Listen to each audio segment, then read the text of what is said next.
बिस्मिल्लाहिर्रहमानिर्रहीम। बिस्मिल्लाहिर्रहमानिर्रहीम।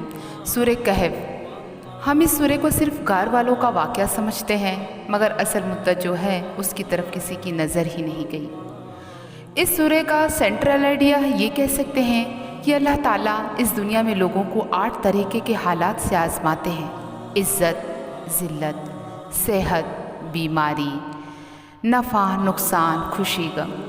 बंदा हर वक्त इनमें से किसी एक हाल में होता है। अगर इन हालात को तकसीम करें तो 2 हालात बनते हैं, या तो अच्छे या तो बुरे।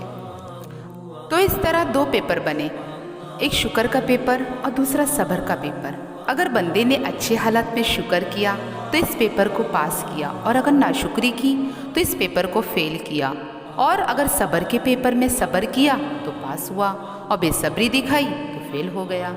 अल्लाह ताला ने जब हज़रत आदम अलैहिस्सलाम को पैदा किया तो उनको भी इन 2 पेपर में आजमाया। पहला पेपर शुक्र का था, जो कि जन्नत की नेमतें थी। दूसरा दरख्त का फल था, जो खाने से मना किया गया था। तो ये सब्र का पेपर था, जिसमें शैतान ने उनको कामयाब ना होने दिया। सूरह कहफ में 5 वाक़यात हैं। हज़रत आदम अलैहिस्सलाम का वाक़या ये कल्ब है इस सूरत का। आयतें थोड़ी हैं, इसलिए पढ़ने वालों की तवज्जो ही नहीं जाती। आदम अलैहिस्सलाम के वाक़ये से पहले 2 वाक़यात हैं, आम इंसानों के हैं, जिनमें से एक असहाबे कहफ थे। ये आम नौजवान थे और उन्होंने सब्र का इम्तिहान दिया और इस पेपर में पास होकर मकबूल बंदों में शामिल हो गए। दूसरा वाक़या 2 बाग वाले शख्स का था। ये भी आम शख्स था, जिसको माल और दौलत दी गई थी। उसका पेपर शुक्र का था।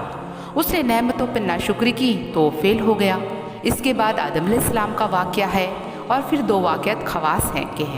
एक मूसा अलैहिस्सलाम का वाक़या, उनसे भी सब्र का पेपर लिया गया, और ज़ुल्करनैन का शुक्र का पेपर था, और उन्होंने गुरूर और तकब्बुर नहीं किया और शुक्र का पेपर पास किया।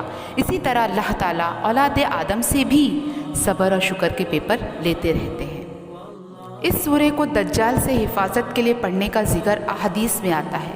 पहले दज्जाल के माने को समझें। ये दजल से निकला है। दजल फरेब को कहते हैं, यानी ऊपर से कुछ और अंदर से कुछ और। उसी तरह दज्जाल भी अंदर से कुछ और होगा और बाहर से कुछ और होगा।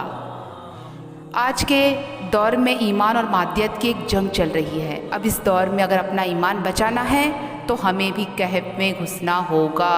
जी हाँ, कहफ में। आज के ज़माने में 5 कहफ है। अगर इंसान इनको इख्तियार कर ले तो वह दज्जाल के फितने से बच सकता है। इनमें पहला कहफ है दीनी व इल्मी मजालिस।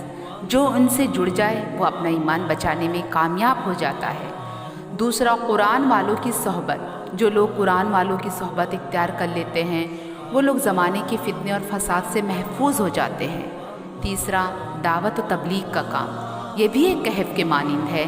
जो भी इन्हें इख्तियार करेगा वो ख़ुद को और अपने घर वालों को इस कहफ में महफूज कर लेता है।